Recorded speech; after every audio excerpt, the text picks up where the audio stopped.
you! Don't watch that! Watch this! This is the heavy monster sound! The nuts! Okay, so I want you to head up composite functions. This is a brand new topic. I'm going to give you the note. So here's the note right now. So I want you to copy this note.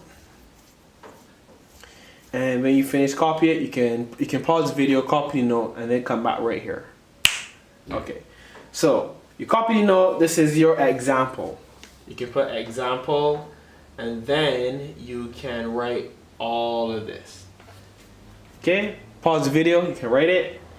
All right, I'm gonna go. I don't even have to wait on you guys. I'm so happy with myself. Okay, so given that f of x is equals to 4x plus 4 and g of x is equals to 6x, they want us to find f of g3. It looks complicated, but it's not, and I'm gonna work it through with you. All right. Now, if you remember BODMAS says to do what first? Brackets. Okay. And if we look, we have two brackets here. We have these two,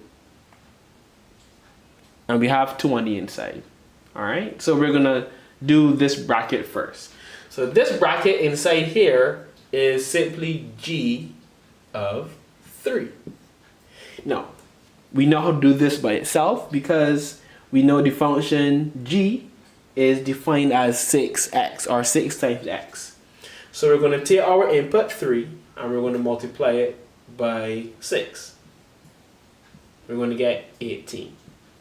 Okay?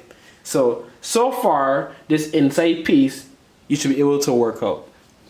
So therefore, g of 3 is equals to 18. Alright, so we're working out this, and we know so far that inside here we got 18, because we just work it out on the side. So therefore, all of this will give us 18.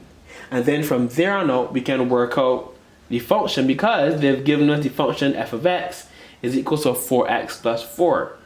So now our x is now 18. X is 4x plus 4, but instead of x, we're using 18. So 4 times 18 plus 4. I'm going to use a calculator for 4 times 18 because I am lazy. Wrong app. 4 times 18 is 72. 4 8s are 12, 32. Yeah, 72 plus 4. And you're going to get 76. So therefore, my answer is going to be 76. So what you do, you're going to first, this is what you start off with. You do what is on the inside first. So the inside, we have the function g of 3. We work that out and we get 18. So now you know that this g of 3 is equals to 18 when you work it out. And since we know the function f of x, we simply take the 18 that we worked out and we work it down and we get our 76. Let's do another example. So you want to find f of g negative 2. Alright, so we first try to work out this inside piece here. G is g of negative 2. We use this function. G of x is 6x, so it's going to be 6 by negative 2, and that will give me negative 12. So we know that this inside piece will work out to give me negative 12. So the only thing we got to do after we worked out the inside piece is to work out the other function, the outside function, which is f of negative 12. And f of negative 12, the f function is 4x plus 4, so it's going to be 4 times negative 12 plus 4. 4 times negative 12 is negative 48, and negative 48 plus 4 will give us negative 44. And that, my friends, is your answer. So we have the function Here. So we have the function f of x is equals to x plus 1. And we have g of x is equals to 3x minus 2. And they want us to find g of f negative 1. Alright, so again, we start with the inside function first. So we start with f.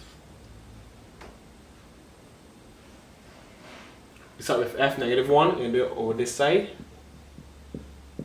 Now, because we're starting with this function, we're using this one, and f of x is equal to x plus 1. Our x though is negative 1, so it will be negative 1 plus 1. And negative 1 plus 1 will give us 0. So we worked out that this inside piece is 0. So the next thing we got to find out is g of 0. Because this inside piece we just worked out gave us 0. So g of 0, we're now using the g function, which is 3x minus 2. So, but our input now is going to be 0. So 3 multiplied by 0 minus 2.